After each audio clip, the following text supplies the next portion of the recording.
Hello everyone, welcome to Civil Step. I hope you all are fine and healthy.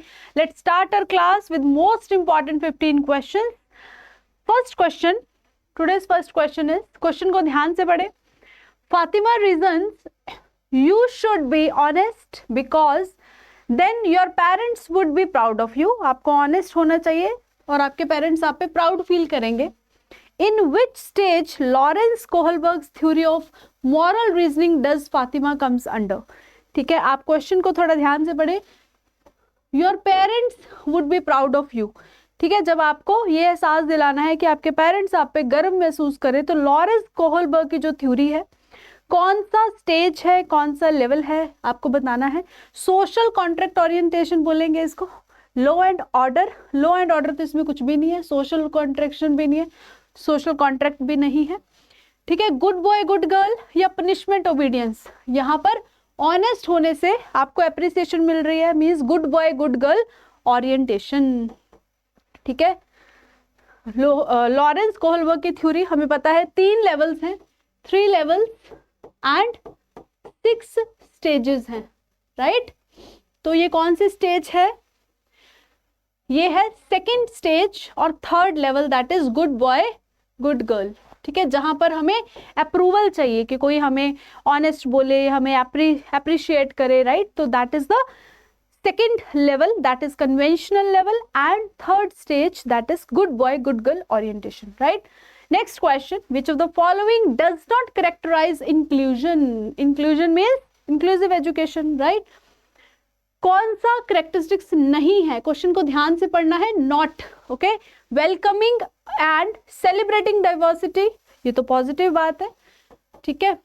Enabling children self esteem and confidence to learn, ये भी positive है. Removing physical social and attitudinal barriers, इस तरह का कोई barrier नहीं होना चाहिए. Having separate school for children with hearing impairment, तो इंक्लूजन का मतलब है कि हर तरह के बच्चे आए हमारे पास, हम उनको मेन स्ट्रीम में बिठा के सबको उनकी नीड के अकॉर्डिंग हम फैसिलिटीज देंगे. तो ये जो है करेक्टरिस्टिक्स नहीं है, क्योंकि ये क्या कह रहे हैं, सेपरेट स्कूल बनाओ जो बच्चे हियरिंग इम्पेयरमेंट वाले हैं. हमें ऐसा नहीं करना है, हमें सभी बच्चों को एक ही क्लास में बिठाना है और बच्चे की नीड के अकॉर्डिंग, रिक्वायरमेंट के अकॉर्डिंग उनको फैसिलिटीज देनी है. तो ये तीनों ठीक है. दिस इज रॉन्ग, बट हमें रॉन्ग ही बताना है. Does not characterise inclusion. Clear? So D is the right option. ठीक है, inclusion. Next question, Rajan appears to be lost in his world as he avoids eye contact with others, this is the keyword, and plays alone with feather throughout the day. ठीक है, अपने आप से अकेले खेलता रहता है, किसी से आई कांटेक्ट नहीं बनाता. ठीक है, पंख के साथ खेलता रहता है. Rajan behaviour is indicated towards which of the following disorder, बताइए. जब आई कांटेक्ट नहीं मेंटेन करता, muscular dystrophy, autism spectrum disorder, dyscalculia, dysphoria. Yes, answer करें. What is the right option? जब आई कांटेक्ट मेंटेन नहीं करता, ठीक है, ऑटिज्म स्पेक्ट्रम डिसऑर्डर. ठीक है, ऑटिज्म स्पेक्ट्रम के और कौन से हैं symptoms? Communication, lack of communication, और क्या है? Repetitive actions. ठीक है, रेपिटेटिव एक्शंस, रेपिटेटिव थॉट्स. ठीक है, ये सारे क्या है? सिम्टम्स हैं किसके? ऑटिज्म स्पेक्ट्रम डिसऑर्डर के. ठीक है, जब बच्चा आई कांटेक्ट मेंटेन नहीं करता. Okay, difficult in making omissions, reversals and substitution while reading. Reading में प्रॉब्लम आती है. Dysnomia, dyslexia, dyscalculia, dysphoria. Answer is right option. Reading हमने बहुत बार किया है, this is the keyword, so B is the right option, that is dyslexia. ठीक है, जब रीडिंग में प्रॉब्लम आती है, that is called dyslexia. Next question, the ability to think about something in novel and unusual way and coming up with a unique solution. हमारे पास 2 keywords आ गए. Answer करें, इसको क्या बोलते हैं? इंपल्सिविटी, रिवर्सिबिलिटी, हाइपर एक्टिविटी, क्रिएटिविटी। कुछ नया हमने इनोवेट किया है तो क्या बोलेंगे इसको? इम्पल्सिविटी, रिवर्सिबिलिटी, हाइपर एक्टिविटी नहीं कहेंगे। राइट ऑप्शन हमारे पास आ जाएगा D, creativity, that is novel and unusual unique way. D is the right option, creativity. Creativity, जब हम क्रिएटिव होते हैं तो क्या होता है? बेसिकली इनोवेटिव, यूनिक आइडियाज हमें आते हैं। Okay, a teacher uses a text and some pictures of fruits and vegetables, बच्चों के साथ टीचर शेयर करता है, ठीक है, to facilitate discussion with her student, बच्चों के साथ फिर डिस्कशन करता है, राइट। The students link this detail with previous knowledge, ये सारी डिटेल जो भी टीचर बताता है फ्रूट्स के बारे में, वेजिटेबल्स के बारे में, है ना, वो बच्चे लिंक करते हैं प्रीवियस नॉलेज के साथ, जो उनको थोड़ा बहुत पहले से घर से पता है, घर पे पेरेंट्स ने जो सिखाया है उसके साथ वो लिंक करते हैं वो नॉलेज जो टीचर बता रही है। The learn the concept of nutrition का कॉन्सेप्ट बच्चे सीखते हैं, इसे हम क्या बोलेंगे? दिस अप्रोच इज कॉल्ड, ये कौन सी अप्रोच है? Classical conditioning of learning, theory of reinforcement, operant conditioning of learning या construction of knowledge.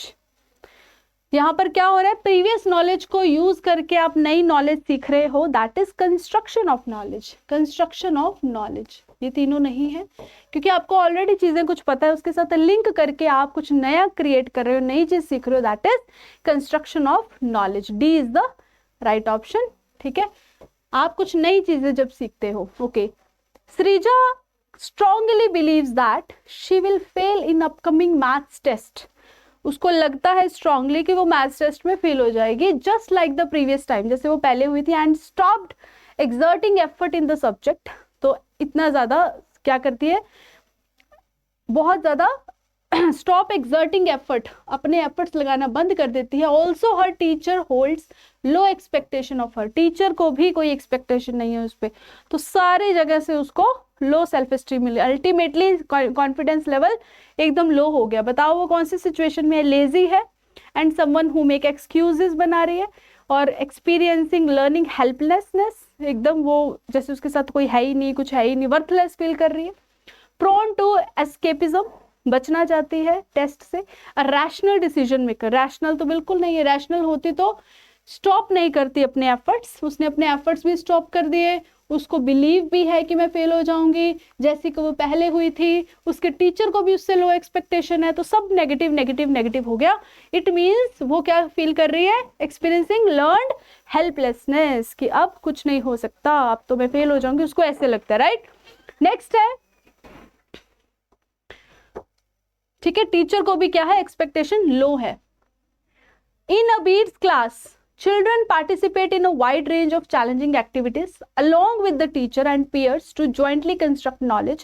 This type of classroom will be called a beats class में, ठीक है, children participate in a wide range, बच्चे participate करते हैं wide range of activities along with teacher and peers to jointly construct knowledge, knowledge construct करने के लिए, तो इसे क्या बोलते हैं? Social constructivist, individual constructivist, traditional classroom, multilingual classroom. क्या आंसर आएगा? जब बच्चों के साथ एक्टिविटी परफॉर्म किया, that is social constructivist. A is the right option, ठीक है। Which of the following pedagogical strategies does National Education Policy 2020 propose? ठीक है, कौन सी पैडागोजिकल स्ट्रैटेजीज इसमें आती हैं? Inquiry based learning, story telling based pedagogy, drill and practice, या डिस्कशन बेस्ड क्लासरूम? आंसर करें। वेरी सिंपल, NEP 2020 के अकॉर्डिंग हमें बताना है कौन सी पैडागोजिकल स्ट्रैटेजीज इफेक्टिव हैं। आंसर है इंक्वायरी बेस्ड बिल्कुल होनी चाहिए, स्टोरी टेलिंग भी होनी चाहिए, ड्रिल एंड प्रैक्टिस पे कम फोकस करें, ठीक है, और discussion is important. So first, second and fourth, that is B is the right option.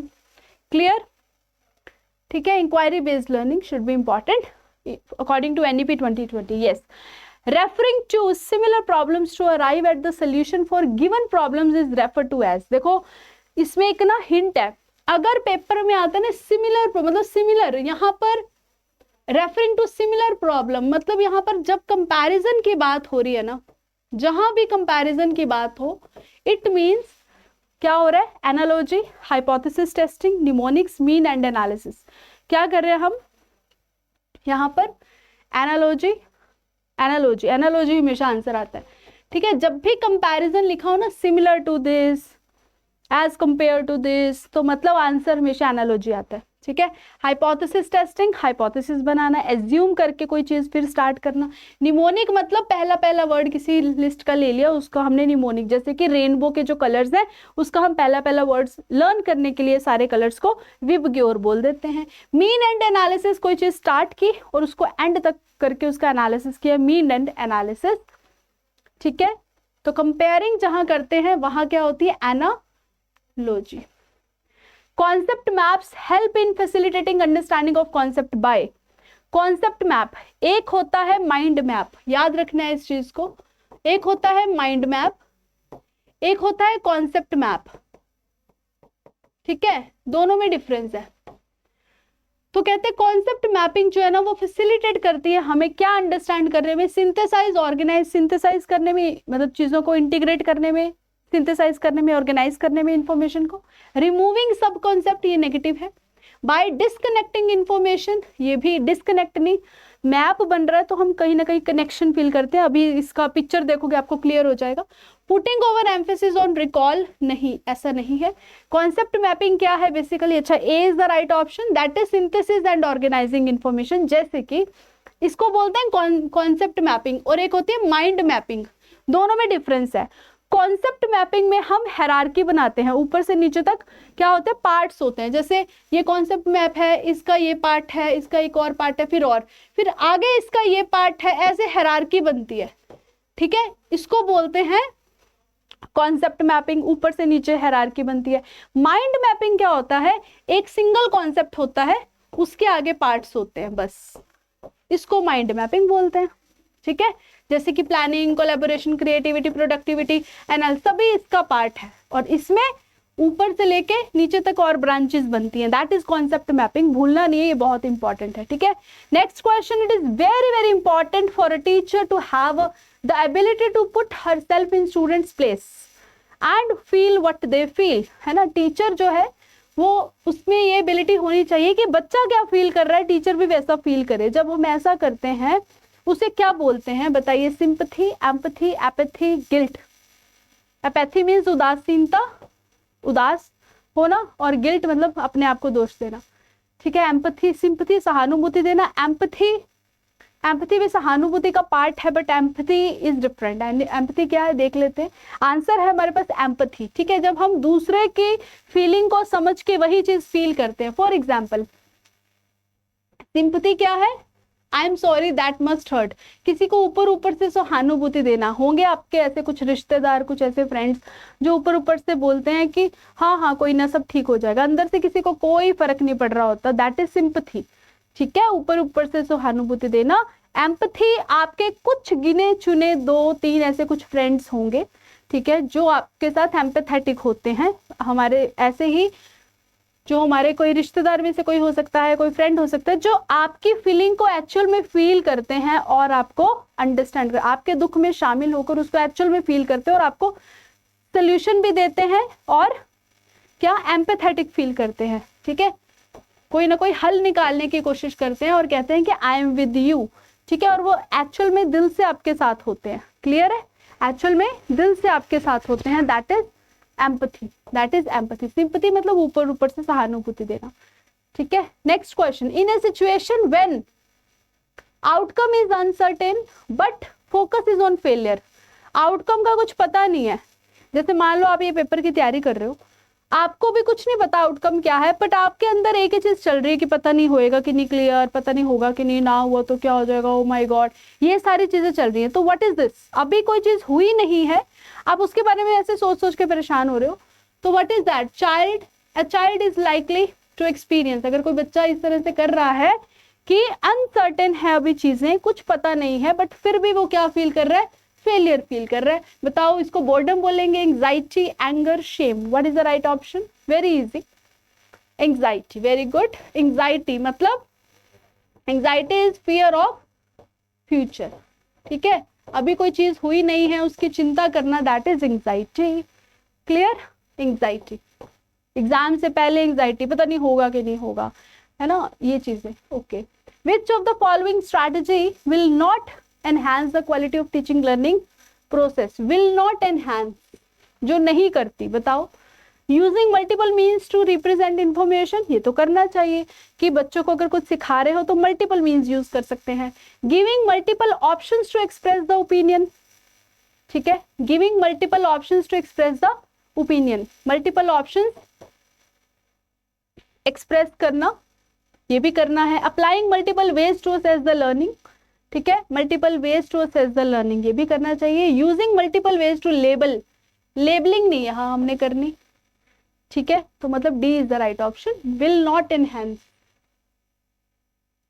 Next is in the context of children development includes, development में क्या आता है, only qualitative, only quantitative, both qualitative and quantitative, neither qualitative NOR quantitative. Yes, development में दोनों चीजें आती हैं, हमने बहुत बार करा है, तो दोनों, both qualitative and quantitative changes, ठीक है, तो ग्रोथ भी आती है और डेवलपमेंट भी आती है, ठीक है, ग्रोथ डेवलपमेंट, डेवलपमेंट का पार्ट है ग्रोथ, तो क्वांटिटेटिव और क्वालिटेटिव दोनों चीजें आती हैं।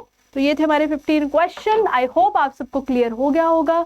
मिलते हैं नेक्स्ट क्लास में नए एमसीक्यूज के साथ, till then goodbye, have a nice day.